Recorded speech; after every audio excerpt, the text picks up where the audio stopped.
Madam. Madam Ivan.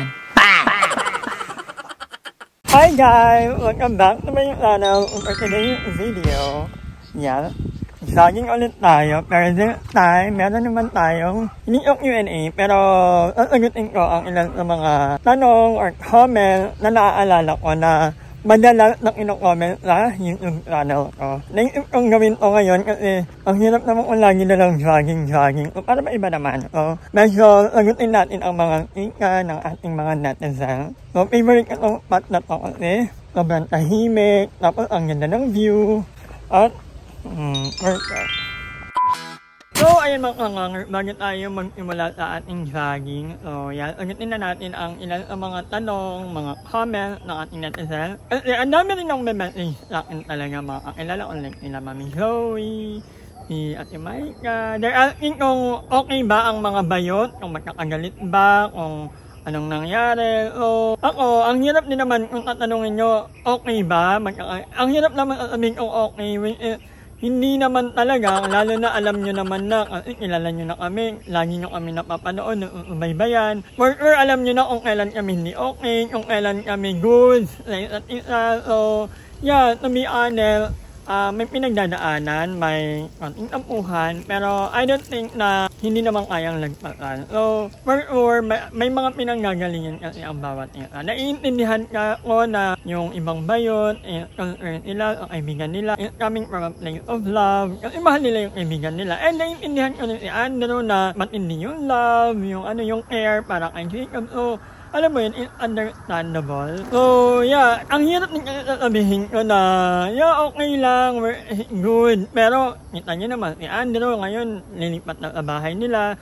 At ang sa, which is okay din naman, kasi nga, mag-isa na lang ngayon si Tita Delpa, kasi nga umalis na rin iba lang, nag-work sa ibang bansa. So, I think good move ka, kasi may makakasama na si mama niya, at the same time, yung bahay kasi na inuupahan din nila sa Carlaville, Coriagaba, mainit din talaga. Sa ulob kasi, walang labasan yung hangin. So parang, parang okay din naman. At the same time, para, maganda rin nakapag-reconnect ka kanila. Jessica ngayon, kasi malapit ang cafe mo, kanila Andrew. Parang basta malapit lang kanila Andrew. So makakatabay din sila doon. And I think, lumalala lang naman yung mga gantong issue. Kasi nga, yun nga, ino-comment sa amin, ganto. Tapos, iko-comment sa kabila, iba na. So parang, I think, sa mga nanonood, wag na lang tayong comment ng ganto, ganyan. Kung nanonood kayo sa kanila Jessica or kanila Andrew, leave it as in. Kumbaga, kung manonood kayo sa amin, okay din. Pero huwag na mag-comment ng mga something na makaka-trigger. Kasi yun yung nagpapalalamin sa mga ina. At ito pa, meron pa akong mga nababasa na yun nga, compare pa din. Alam nyo guys, sa totoo lang, I'm happy para sa bawat isa. Yun nga kagaya ng inabi ni Jessica, hindi nyo na kasi kami mapag-sama-sama sa iisang lugar or sa iisang ganap dahil lang gusto nyo. May mga kanya-kanyang eksena na kami sa buhay, may mga pinagkakaabalahan kami. Honestly, hindi na talaga yun basta-basta mangyayari agad-agad or lagi tuwing may mga ganap kami sa mga buhay namin. Kagaya ko busy ako sa pag-jogging ko, busy ako lagi sa pag-iisip ng ibang ginagawa ko in life kasi I'm into creative writing ulit. Kaya tatotohanan lang, hindi na rin ako maka-attend sa mga ganong event lagi kasi number one, hindi naman ako pala coffee, hindi na rin ako kumakain ng mga restaurant or kasi medyo conscious na ako sa mga kinakain ko. Tapos medyo malaking part pa ng araw ko everyday ang napupunta sa, yun nga kasi preparation ko pag mag-jogging, maglilinis ng bahay. So, medyo iba na kasi iba na yung gusto kong gawin in life. Kahit si Joven ang gusto ni Joven mag-travel, lang mag-isa, walang kasamang ibang bayat. Yun ang niya. Yun ang gusto niyang gawin in life. And that's okay. Kasi magkakaiba na talaga kami ng mga gustong gawin in life. And hindi natin kailangang ikumpara ang mga bayot at isa. Kasi, well, I'm happy for Jessica dahil sobrang successful ang mga business niya. And we have to give credit din naman kay Kevin dahil Ang ganda ng tandem nila actually. Ang ka mag-ipag, and then ang Kevin na napaka-malikarte, matalino. So, ang ganda ng combination nila. And that's something na mapapasala all ka talaga. Pero, we have to admit na hindi kasi tayo lahat ay pare-pareho ng magiging destiny in life. Hindi tayo lahat ay nakatadhanang maging businessman or businesswoman kagaya nila Jessica. Kahit ako, tinanggap ko ng sarili ko na hindi talaga ako pang business. Kasi nakailang business na ba ako, laging palpak. Kasi paano ba naman hindi rin magiging palpak? Kasi ang nasa isip ko lagi, gumala, pumunta ng dagat. I mean, nun kasi ako masaya naman. So, hindi natin kailangang ikumpara ng ganito, ganyan. Parang instead na nag-a-add lang tuloy ng fire or add fuel to the fire. Imbis na maging happy na lang tayo. Kasi nakikita naman natin na gaya ni Jessica, happy. May aircon sa bahay niya. So, alam mo yun, small win. Si Bebang, happy kasi may work siya, tapos hindi. So, alam niyo guys, magkakaiba tayo ng definition of success. Magkakaiba rin tayo ng mga gagawin in life. Hindi naman pwedeng lahat tayo ay maging businessman or businesswoman. Ang iba sa atin, ayun, nag-aaral lang mabuti para maging doktor or maging teacher or kung ano man ang gusto nyo gawin in life. Gusto nyo maging mentor or i-express ang sarili nyo kung iba't ibang paraan. So that's okay. But as long as you're happy. Ako happy ako sa life ko ngayon. Kasi kung hindi ako na-diagnose na hypertension, na high blood na pala ako, hindi pa ako magiging health ko. Siguro hanggang ngayon, inom pa rin ako ng inom. Tapos, nakatiwanga lang ako sa bahay, nanonood ng movie, hindi ako nagaganto.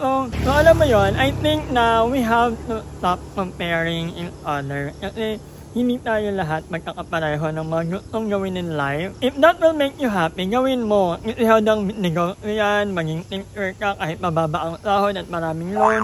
Pero if it makes you happy, go for it. And sa mga nagko-comment, immute na, immute na ilaan niyo yung oras nyo sa pagko-comment ng mga hindi magagandang bagay. I think, you can stop that. Naiintindihan ko naman na very invested in ang mga buhay namin kasi na umpisahan nyo kami nung time pa ni Mark Lloyd hanggang ngayon, nanonood pa siguro kayo. Pero I think instead of dwelling with the negativity, instead of putting out hate comments out there, siguro ilaan nyo na lang yung time nyo sa ibang bagay, makabuluhang bagay. Kasi kami, honestly, after naming mag-upload ng vlog namin, bumabalik na kami sa totoong buhay namin. Kumbaga, nagkakantuhan kami, ikahan, kung anong mga ginagawa, nanonood ng RuPaul's Drag Race. I mean, after vlog, okay na kami.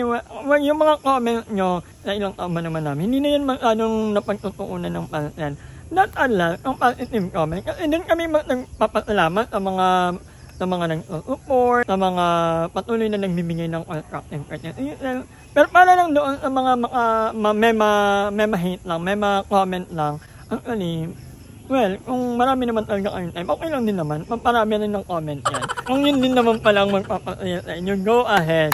But yun nga, meron talagang tamuhan, pero again, gaya ng sabi ko kanina, yung mga bayon, yung concern nila is coming from a place of love. Love namin si Andrew. Let's give time lang din to Andrew kasi, siyempre, yan naman ang makakapagsabi kung anong gusto niyang gawin in life. If that person makes her happy, go ahead. Pero I think there are certain boundaries lang din pagdating sa mga friends, kagaya namin na we can only allow or we can only tolerate so much. But anyway, we love Andrew and we're hoping na maging okay lang kahit saan mang analhin ng tadhana, kahit natatanggap ako yun. We're never closing our door for Andrew. And also then, huwag din natin pala si Barbie kasi nakita ko na parang may nagko-comment nun. Siguro wrong of words lang. Hindi naman natin mag-iinit si Barbie dahil si Barbie naman siguro kulang lang ng articulation, kulang lang ng vocabulary, pero it doesn't